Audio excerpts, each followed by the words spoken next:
September 18, 1944. Somewhere near the German border. 04:52 a.m. The ground is trembling. Not from artillery. Not from explosions. From engines. A low, constant vibration that doesn't fade. Doesn't pause. Doesn't stop. Frieder Lucas Weber opens his eyes slowly, staring up at the damp ceiling of a ruined farmhouse. For a moment, he thinks it's thunder. Then he realizes. It's still there. The same sound from last night, and the night before. He sits up, listening. Engines. Hundreds of them. Maybe thousands. Moving. Always moving. Outside, the sky is still dark. But the war doesn't sleep anymore. Weber steps out into the cold air, boots crunching against broken debris. A faint glow sits on the horizon. Not sunrise. Movement. Columns. Somewhere beyond the trees, unseen but unmistakable, something massive is advancing. Behind him, another soldier steps out, rubbing his eyes. "You hear it too?" he asks. Weber nods. "How long has it been like this?" No answer. Because no one remembers when it started. Only that it didn't used to be like this. Weeks ago, there were gaps. Moments of silence. Time to breathe. Time to think. Now, there is none. The engines keep coming. Inside a nearby command post, a radio crackles with incoming reports. Enemy armor advancing from the west. Air activity increasing. Supply routes compromised. The officer listens, expression unchanged. Because this is no longer new information. It's repetition. The same message. From different places. At different times. Always the same conclusion. They are coming. And they are not slowing down. Weber walks toward a slight ridge overlooking a narrow road. Crouches low. Watches. At first, nothing. Then, movement. American vehicles. Trucks. Tanks. Half-tracks. Endless. Not scattered. Not cautious. Flowing. Like a river that doesn't stop. He narrows his eyes. This isn't how it used to look. Before, they could disrupt supply lines. Delay movement. Force hesitation. Now, there is no hesitation. The vehicles move with confidence. With certainty. As if nothing can stop them. Behind him, another soldier whispers. How many do they have? Weber doesn't answer. Because the number doesn't matter anymore. What matters is this. They don't run out. A distant rumble cuts through the air. Different from the engines. Sharper. Aircraft. Weber looks up. Shapes move across the sky. American fighters. Low. Unchallenged. No German planes rise to meet them. No resistance. Just control. The sky is no longer theirs. And that changes everything. Back at the command post, the officer places another report onto the table. Luftwaffe presence minimal. Minimal. That word lingers. Because once the sky is gone, everything below becomes exposed. Weber watches as the convoy continues. Still moving. Still coming. He tries to imagine stopping it. Blowing the road. Ambushing the column. But even as the thought forms, it fades. Because stopping one part doesn't stop the whole. Another convoy would follow. Then another. Then another. Endless. The realization doesn't hit all at once. It builds. Quietly. Like the sound of those engines. Constant. Unavoidable. Weber turns back toward the farmhouse. Everything feels different now. Not louder. Not faster. Heavier. As if something unseen is pressing down on everything. A weight that wasn't there before. Back inside, a soldier unfolds a map. points to multiple fronts. They're advancing here and here and here. Too many directions. Too much pressure. No clear line. No clear defense. Weber looks at the map. For the first time, it doesn't look like a battlefield. It looks like something else. Something spreading. And they are inside it. Not controlling it. Not shaping it. Just inside it. A soldier asks quietly, "Where do we stop them?" Silence. Because no one has an answer. Outside, the engines continue. Closer now. Louder. Relentless.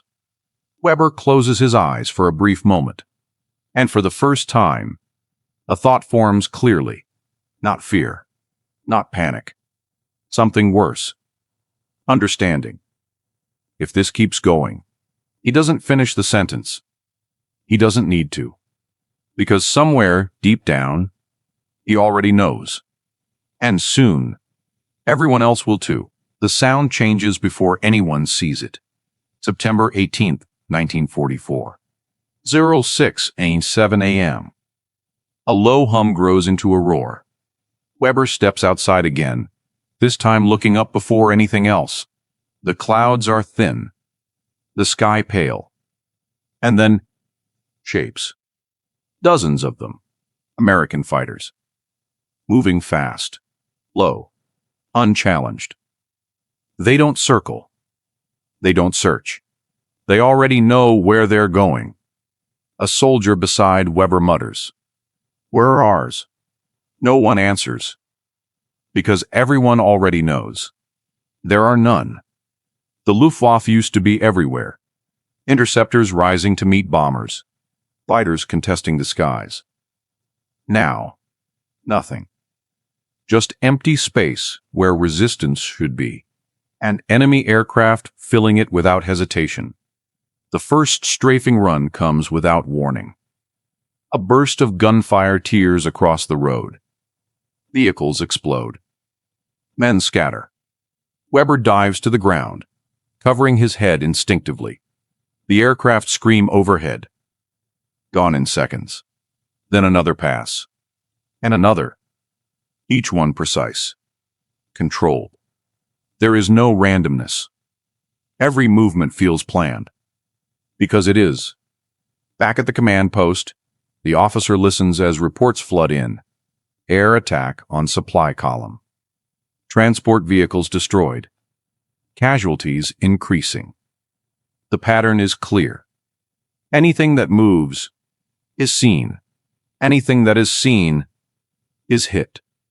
And there is nothing to stop it. Weber looks up again, watching as the aircraft circle back. They're not even afraid. Someone whispers. That's what stands out. Not just their presence. Their confidence. They fly low, exposed. Because they know no one will challenge them. And that kind of control is absolute. A senior NCO runs toward Weber's position. Move the supplies. Get them off the road. Weber hesitates. Move them where? The fields are open. The roads are exposed. There is no safe direction. That's the problem. The battlefield has no cover anymore. Because the sky sees everything. Another attack run hits further down the line. A truck erupts in flames. Men scatter again. But there is no pattern to the escape. No organized response. Just reaction. And reacting means being too late. Inside the command post, a new report arrives. Reinforcements delayed. The officer looks up. Why? The answer comes quickly. Air activity. Of course, everything leads back to the same problem. The sky. Once it's lost, everything else follows. Weber crouches behind a broken wall, breathing hard. The attacks pause. For now. But the silence doesn't feel safe. It feels temporary. Because now they know. It can start again at any moment. Without warning. Without defense. A soldier nearby says quietly, "We can't move during the day anymore." That's new. Movement used to mean progress. Now, it means exposure. Weber looks out toward the road again. The convoy is shattered, burning. What was once movement is now wreckage. And that wreckage sends a message. Clear. Simple. You are seen. A radio crackles again behind him. Enemy air superiority confirmed across sector. Confirmed. As if it wasn't already obvious. Weber leans his head back against the wall, closes his eyes briefly. Because now, another realization forms. This isn't temporary. This isn't a bad day. This is how it is now. The enemy controls the sky, controls movement, controls timing, controls everything. And once control is lost, getting it back is nearly impossible. The engines from earlier are still there, still moving, still approaching. But now, they sound different. Not just like movement, like pressure.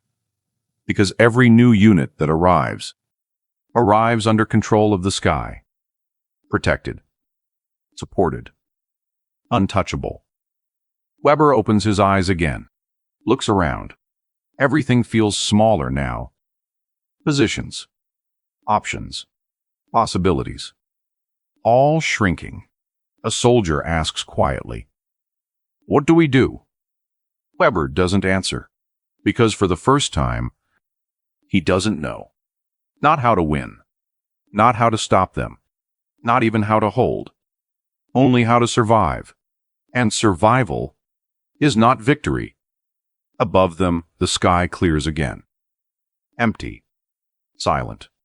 But no one trusts it anymore. Because now, they understand something they didn't before. The danger isn't when the planes are there. It's that they can come back anytime. And when they do, there is nothing that can stop them. That realization spreads quietly, from soldier to soldier, from unit to unit, not through orders, through experience. And once it spreads far enough, it changes everything. Because war is not just fought with weapons. It is fought with belief. And belief is beginning to break. September 19th, 1944. Forward supply position, Western Germany. 11:26 a.m. The crates are lighter. That's the first thing Weber notices. He lifts one, feels the difference immediately. Not empty, but not full. Not enough. He sets it down slowly, glancing toward the rest of the supply stack.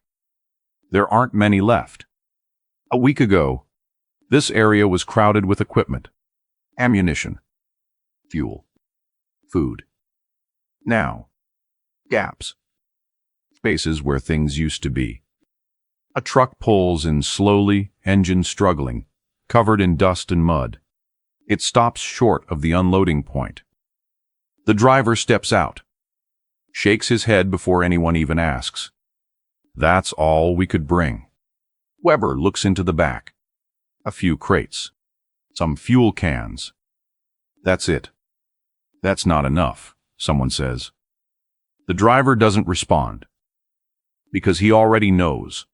None of it is enough anymore. The journey here wasn't just long. It was dangerous. Not from enemy ground forces. From the sky. Lost 2 trucks on the way. The driver adds quietly. Weber nods slowly. Of course they did. Because moving anything, anywhere, means being seen. And being seen means being hit.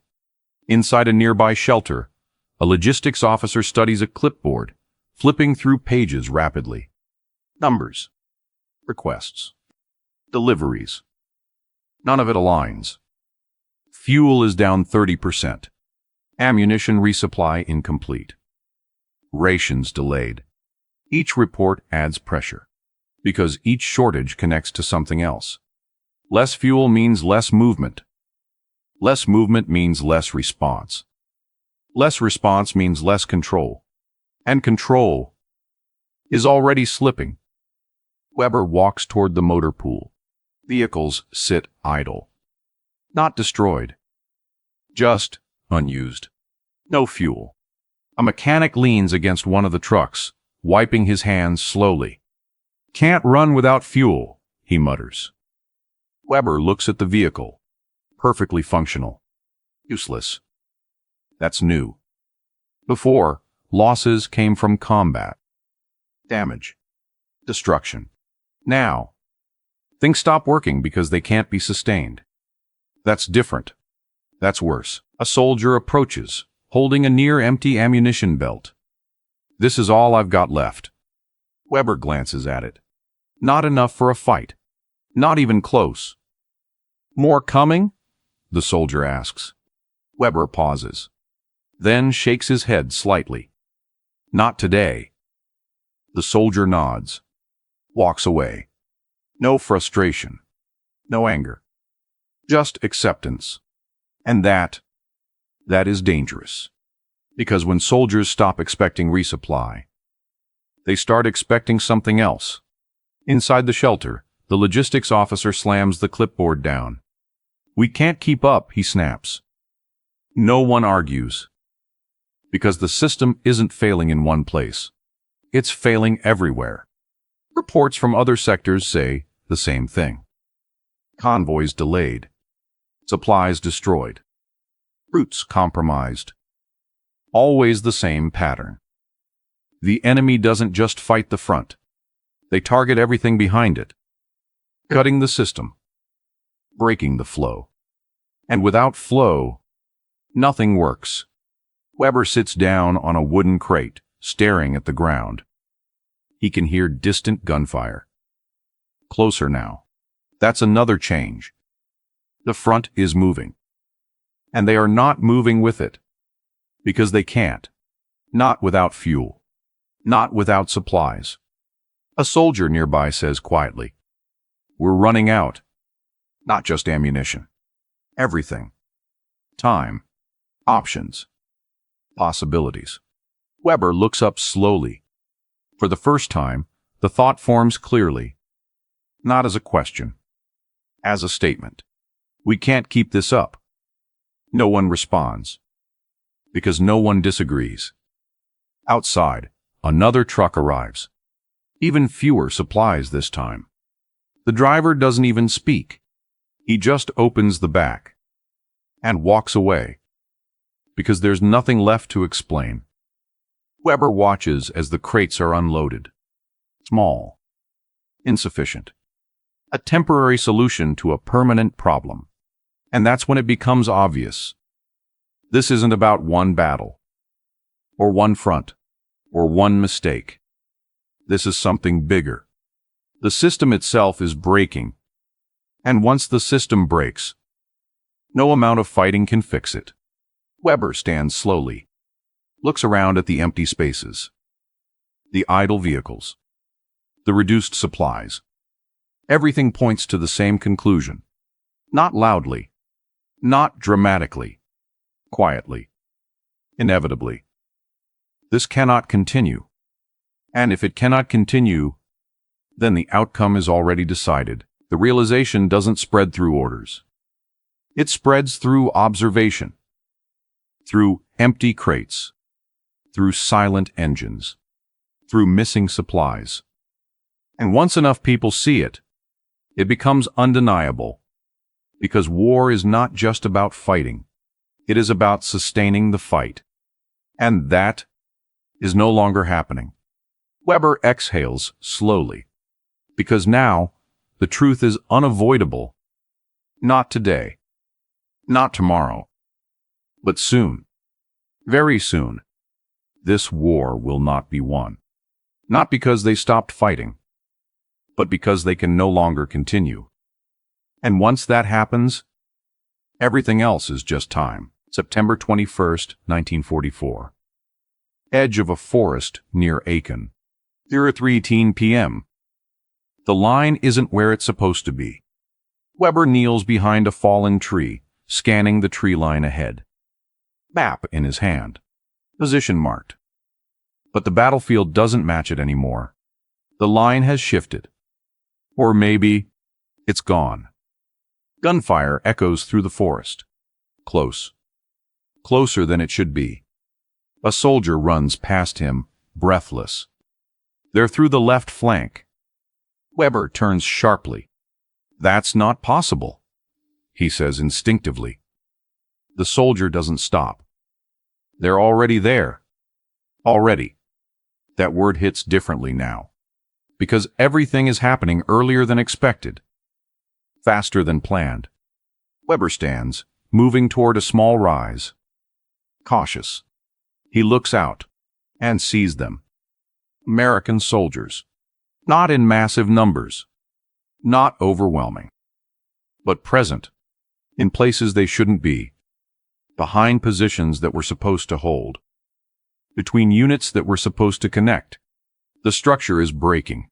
A machine gun opens fire nearby. Short bursts. Controlled. Weber drops low. Returns fire. But the engagement feels different. Not like a clear front. Like pieces colliding. Fragments of a larger fight.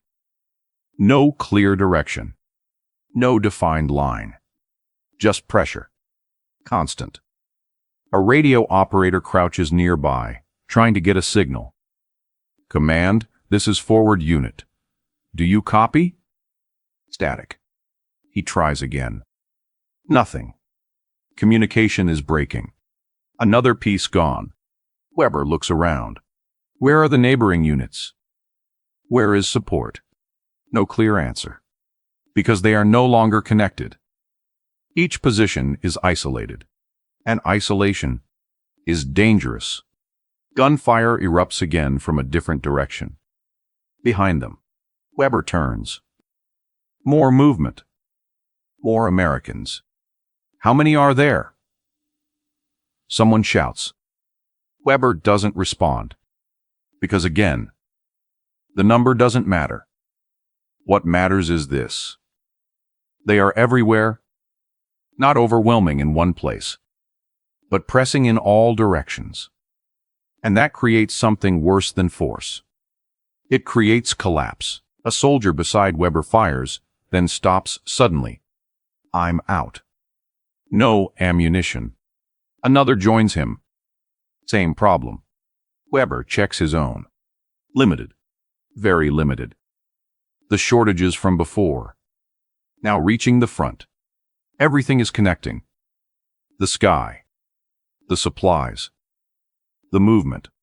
All leading to this moment. A moment where nothing holds together.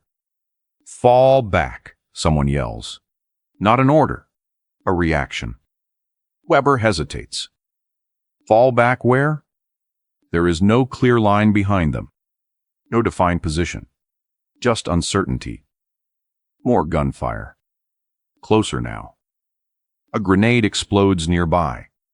Dirt fills the air. Weber coughs, pushing himself up. The position is no longer defensible. Not because of one failure, but because everything around it has failed. He moves. Not in formation. Not with a plan. Just movement. Others follow. Not ordered. Instinctive. Because staying means being surrounded. And being surrounded means the end. They move through the forest quickly. Branches snapping. Boots hitting uneven ground. Behind them, the sound of American voices. Closer. Always closer. Weber glances back once. Sees the position they left.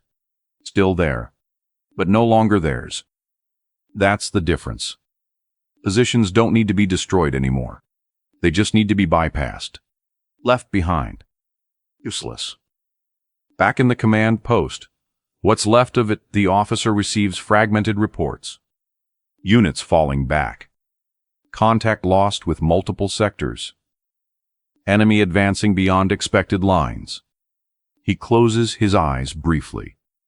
Because this is no longer a situation to manage. It is a situation unfolding on its own. And once that happens, control is gone. Weber and the others stop briefly behind another ridge, breathing hard. No one speaks, because there is nothing left to say. They all feel it now. Not confusion, not doubt, something deeper. Understanding. The front isn't holding. It isn't bending. It is breaking. And once a front breaks, it doesn't come back together. It fragments, spreads, disappears. Weber looks at the map again. It means nothing now, because the lines on it no longer exist. He folds it slowly, puts it away, because now the war is no longer something structured. It is something else, something moving, expanding, and they are inside it, not controlling it, not stopping it, just trying to survive within it. And once it reaches this point, the end is no longer a question. It is only a matter of time. September 25th, 1944. A small village near the German border. 8:42 p.m. It's quiet, not peaceful. Just quiet.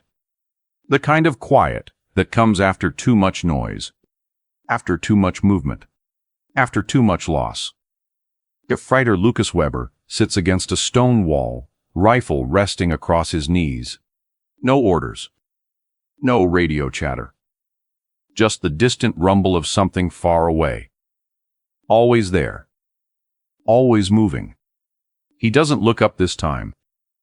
He already knows what it is. American columns. Still advancing. Still coming. Days ago, that sound meant something different. A threat. A problem to solve. Now, it means something else. Inevitability. A soldier sits beside him, silent for a while, then finally asks, "Do you think we can stop them?" Weber doesn't answer immediately, because this question would have had an answer before. Plans, positions, strategies. Now, there is nothing left to point to. No strong line. No stable defense. No advantage. Only delay. And delay is not victory. Weber exhales slowly. "No," he says. Not loud. Not dramatic. Just honest. The soldier nods. No surprise. No argument. Because he already knew. Everyone does. That's the difference now. The realization is no longer individual. It's shared. Across units. Across positions. Across the entire front. Inside a nearby building, a small group of officers gather around a map. But they are not studying it. They are staring at it. Because the map still shows lines. Still shows structure. But reality does not. One officer finally speaks. "We're not holding them anymore." Another responds quietly. "We're just slowing them." Slowing. That word replaces everything. No more talk of victory. No more talk of pushing back. Only time. How much is left? And how to use it. Outside, Weber watches as a few vehicles pass through the village. German. Pulling back. Not in panic, but without purpose. Just movement away from something they can't stop. A soldier nearby mutters, "It doesn't matter anymore." Weber hears it, and for the first time, he doesn't disagree. Because the war, as they understood it, is already over. Not officially. Not declared. But decided. Decided in the skies they no longer control. In the supply lines they can no longer sustain. In the fronts they can no longer hold. All of it connected. All of it leading here, to this moment, where the outcome is clear, even if the fighting continues. Weber stands slowly. Looks out toward the dark horizon. He tries to imagine a way back. A reversal. A counterattack. But the thought doesn't hold. Because everything he has seen, everything he has experienced, points in one direction, forward, and not their forward. The enemy's constant, unstoppable. He grips his rifle tighter, not out of determination, out of habit, because the fight isn't over yet, but the result already is. Behind him, the village remains quiet. Ahead, the distant rumble continues. And in between, a realization that cannot be undone. Because once you understand that a war cannot be won, every battle after that is just part of the ending. Weber closes his eyes for a brief moment, not in fear, not in despair, in acceptance, because the illusion is gone. And what remains is reality.